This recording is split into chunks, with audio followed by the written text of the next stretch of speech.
So here's a very quick tutorial on how to make a pom-pom snake Crowley like this one.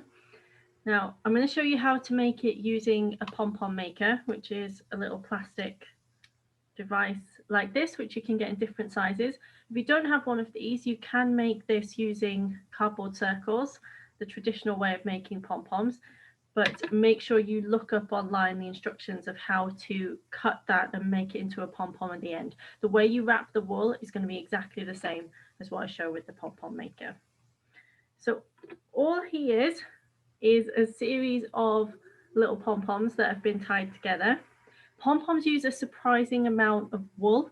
So if you haven't got loads and loads of wool to play with, go for one of the smaller sizes. This and this one are 5 centimeter sized pom-poms, and all you're going to do is make a whole series of them that are actually the same as each other, and then stitch them together using a piece of wool and a wool needle.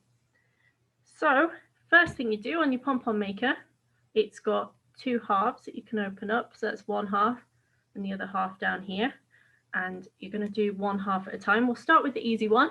So the top of him is completely black, so just get your black wool, find the end of it, drop your wool onto the floor because it will unravel itself as you're doing this, and then you're just going to wrap the wool around one half.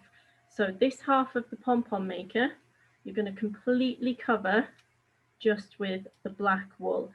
If you're using a pom-pom maker for the first time, little tip, make sure that you do get the wool right up into these corners, but what you don't want is to have any wool overlapping those bits there.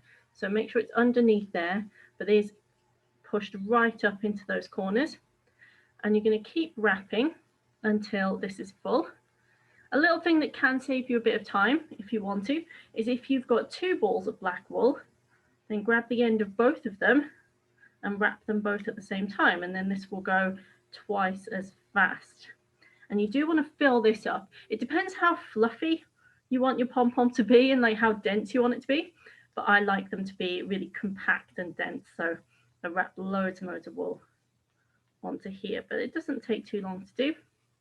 And when it's ready, you'll know because you close it and you can see that it looks quite nice and full and even along there.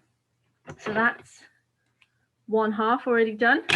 On the second side, so this is his underside, we want some red, but it's not all completely red. If it were, it would be all the way up to about there, so he would be half black, half red.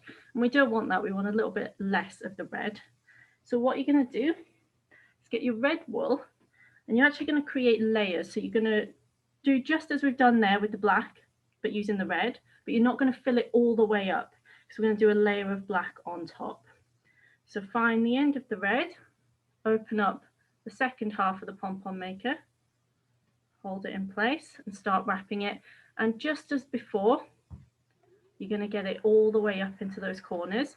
You do want to try and make sure this is even, and it's a little bit more difficult with the red bit because you're not just filling up the whole thing with one colour.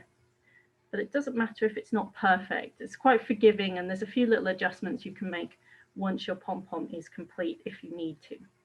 So just wrap on some red, depending how high up you want that red to go. You do ideally want it to be visible from the side. And then to see if it's even, I think we'll stop there.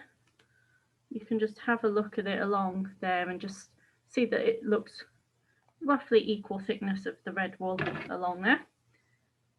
Cut it off, and then you want your black wool again and wrap that on top, and this is just going to fill it up now, so go all the way. If you wanted a mottled pattern underneath, so if you wanted it to be more like an accurate red-bellied snake and be a little bit of red and a little bit of black, what you would do is wrap the black and the red together, and that would give you a more mottled appearance on the bottom. So you would do that at the same time. Okay, that's full, I think. So you can close it up, cut that off, and then that is completely full. So if you were doing this with cardboard circles, the traditional way, you would have exactly the same. So you would have wrapped black wool all along the top half, red wool along the bottom for a bit, and then covered that with black. So it would look the same as what you've got here in the pom-pom maker. It's just a little bit trickier to make. It takes a bit more time because you have to thread your wool through the hole instead of just wrapping it. But you can use multiple threads at the same time to save you some time.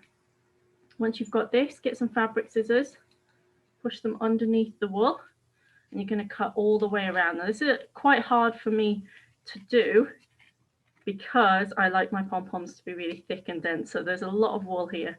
So you do have to get in there with your fabric scissors, and then just make sure that all of the threads have been cut. So go along, just check that all the threads have been cut, and then go for the other side. So the pom-pom maker is holding this together and stopping it from falling apart. That's one of the things that's hard about doing it with the pom-pom circles, the cardboard. If you let go during this stage, everything will fall apart, whereas this, I could completely pull it down and it's not going to fall apart. So when you've cut all the way around, you need a piece of wool. I'm going to go for the black. And then you want to make sure, because I'm using black thread, you want it to tie in this black bit because it might be visible. So push it into the red side first, and you push it down, it disappears into the pom-pom maker, just sort of dangles down like that. And then you're going to tie a knot in it. And I normally tie about 3 knots in this, just to make absolutely sure it's not going to fall apart. And there we go. So there's a knot in there now. And it means you can open up the pom-pom maker. So these little flaps that you lifted before, you lift those again on both sides. And then these 2 white bits, grab hold of those with both hands and pull, and it comes apart, and it leaves you with a pom-pom in the middle. And shake it around a bit to fluff it up. Now, if you were making a pom-pom as like a Christmas tree decoration or something, you would leave this tied on bit because you could tie a knot in that and use that to hang it up. But in this case, we don't want that, so chop that off. And what you'll see is it's quite scruffy. There'll always be bits that are a bit longer than others, like sticking out, but you just give those a little trim, give it a bit of a haircut, sort it out so that it's nice and even. And just make loads and loads of those and then stitch them together. You need a wool needle. A plastic one is quite good because if you spike yourself with it, it's not going to hurt, or if you wear something to protect your fingers. And then you're just going to thread a little bit of wool onto there and go through all of your pom-poms, tie a knot in the end so it's not going to come off, and just go all the way back and forwards, and that will tie them all together. And then all he needs is some little eyes and a tongue, which I made out of craft felt. Again, if you want to be a bit more accurate red-bellied snake, the tongue would be a kind of dark purple, but it's up to you, whatever you want to do. I did make his face pom-pom a little bit different from the others, and what I've done with this one is that I've actually wrapped the red layer a bit higher up on the edges of the pom-pom maker. So these bits here, I made the red layer thicker than I made it in the middle there, and that gives the effect of the red going up higher on either side, so it kind of makes him look like he's smiling. So that's what I was going for there. But there you go, mega easy to do. Pom-pom snake, Crowley.